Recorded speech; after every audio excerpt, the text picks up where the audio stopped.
you've played in a couple different systems now, and I'm just curious, what you've learned so far about playing in Steve Spagnuolo's system and working with the D-backs coach.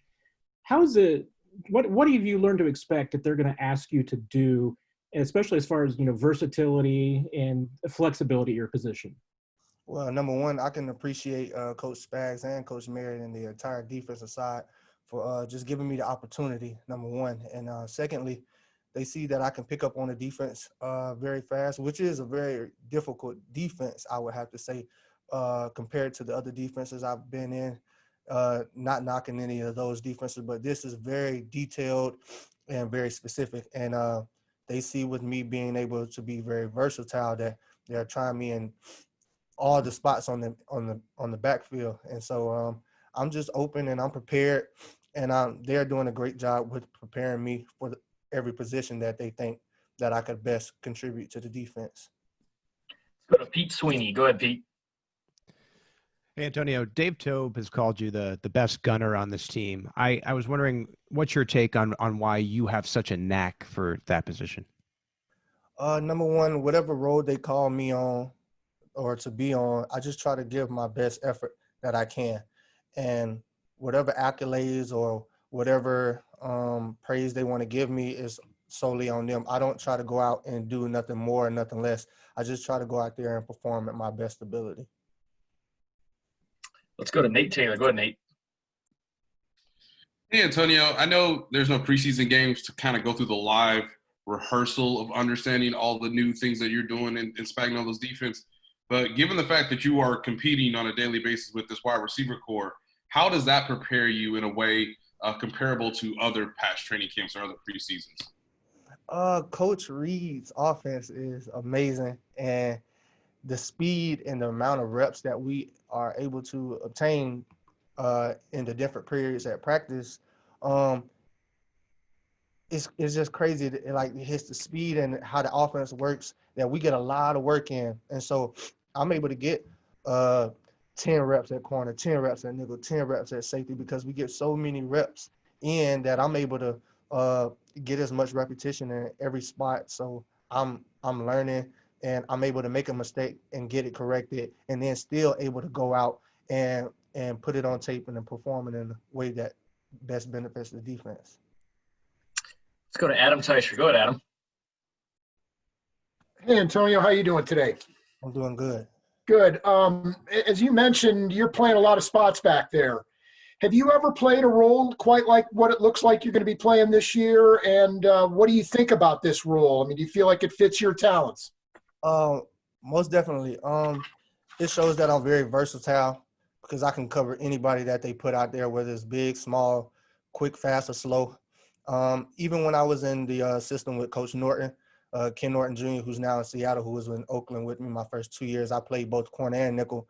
And occasionally they would sprinkle me in at safety a little bit. And even back to college, I did corner, nickel, and safety, everything. So I can really appreciate Coach Spags and the entire defensive side for using me in such a way. And whatever best fits them to think that me being out on the field at a certain time or a certain package is going to help us win, then I'm going to make sure that I put my best foot forward. Looks like we've got 3 questions left. Let's go Robert, Todd, and then Herbie. Go ahead, Robert. Hey, Antonio. So what's your biggest takeaway from camp this year, especially with how odd it's been and with no preseason games and everything like that? The biggest takeaway would just be how well the Chiefs organization operates. They're very detailed. They have everything going smooth. We haven't ran into any roadblocks. We've been getting in great work. The amount of reps, like as I was speaking earlier, that we get in a bunch of reps. So everything has been very game-like. So the Chiefs organization as a whole has done a great job with keeping us all safe and along with our families and allowing us the opportunity to get in good work on the field along with whatever the league wants us to do as far as protocols with the COVID stuff. Let's go to Todd Lebo. Go ahead, Todd. Hey, Antonio, you mentioned how complicated this defense is. You've been in the defense before. You've been in a couple of different training camps with other organizations. You had the ability to go through OTAs and all that stuff in your career. Can you just speak to what do you think these rookies who have never played in an NFL game, it's going to be like for them to have their first ever snap, to be actually in an NFL game, not a preseason game and all that? How much different that kind of speed goes up? And can you take me back to like maybe when you were a rookie, what that would have been like to have your first play actually be in a real game? Yeah, I would say it's an advantage and a disadvantage at the same time. Coming in, I was undrafted. I was the last corner on the board. So basically, all the way up, probably I'll say to the fourth year of my career. Being able to put that film out there in those preseason games to show not only the organization I was playing for, but the other organizations as well that I can play was very vital.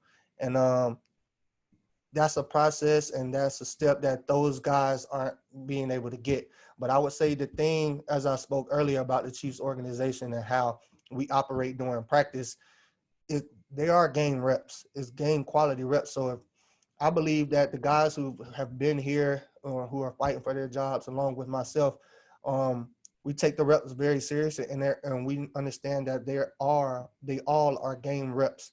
So with that, if you can, I feel like me personally, from my past training camps, and like I said, it's not knocking any of the other organization that I played for, but these type of reps and this type of training camp that Coach Reed is running here is different. It's different. It's game-like reps, and every rep, we got some of the fastest receivers in the league here, and so we get to go out there and cover those guys. And if you can cover anybody here, I feel like we can cover anybody in the league. And then for those rookies that may not make it, I think this should be a message for the other teams if they somehow or another get the opportunity to hear it, that everybody here ready, period.